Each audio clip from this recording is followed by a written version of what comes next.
you a story about the newest museum here in Portland. It focuses on design, how it got here, how I became involved. This museum has no walls, and it's called Design Museum Portland. Design is everywhere. It's a very simple but impactful and profound statement. I think that many of us associate design with objects. You wear it, you live in it, it moves us around, but it's so much more than that. It's really about problem solving. And you know, in our built environment, no matter where you look in this room or outside the building, you're going to see design. It really, truly is everywhere. Everything around us has been designed. Biomimicry folks will make a compelling argument that even in the natural world, everything has been designed. The thing that I really like about design, though, is it's egalitarian, and it's for everyone, and you don't have to have money to appreciate it or to practice it.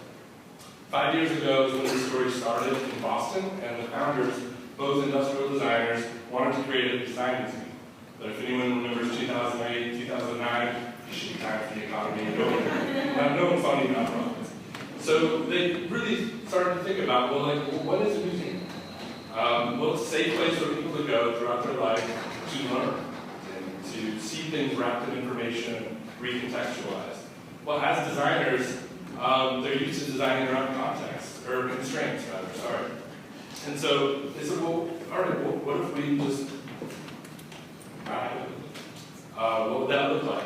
And the more they thought about that, and the more they moved away from that really big challenge, the more possibilities started to reveal themselves. So, we like to say that we are a distributed museum. It sounds a lot better than homeless. So I got a little ahead of myself there. What it means, though, is that we put on our engagements, our events, our exhibitions, and our educational workshops all around the community. So we have to be collaborative in spirit right from the start. So when we sit down with someone who has a mission that we feel is in alignment with us, we sit right from the start. Well, how can we make this really cool and engaging exhibition? And then we also have to find a venue. So now there's like 3 components there for the collaborative spirit. So, you know, what kinds of spaces? Well, vacant retail spaces, lobbies, plazas, outdoor areas, really any place that people already go or that they pass by. Here's one of the 2 founders, Sam, the very first exhibition in Boston, and it was at City Hall. And it was an exhibition about how the city is designed and how it runs. And it was this really magic moment because for so many people that were intimidated with how a city runs, design ended up enabling them to really kind of get their heads around it. It was also good because now when he has to go back for permits, they love him there. So last summer we listened to the Fort Point Channel neighborhood, and they wanted more spaces around the waterway to be able to enjoy that neighborhood.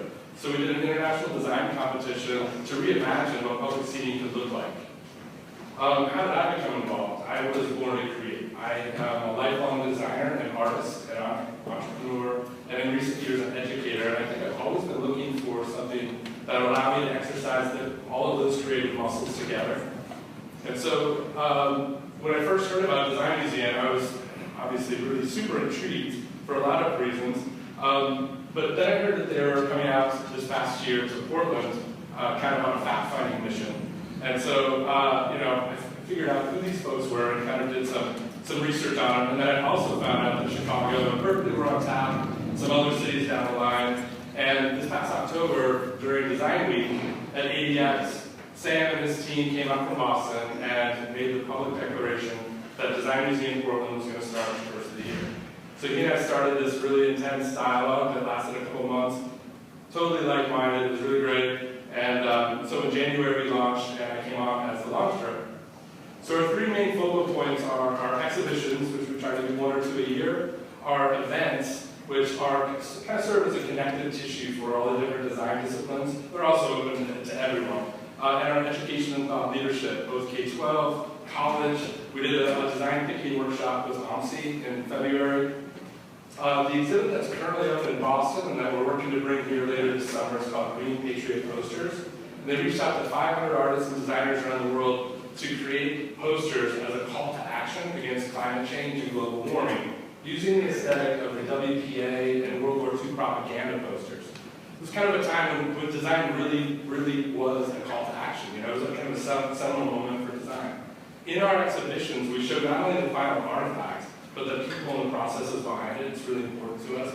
And we do live design events at the exhibition throughout the course of the run to activate the space, to engage people in fun and creative ways. Recently, we had our first public event here in Portland over at the plant as part of a quarterly panel discussion series we call Unite.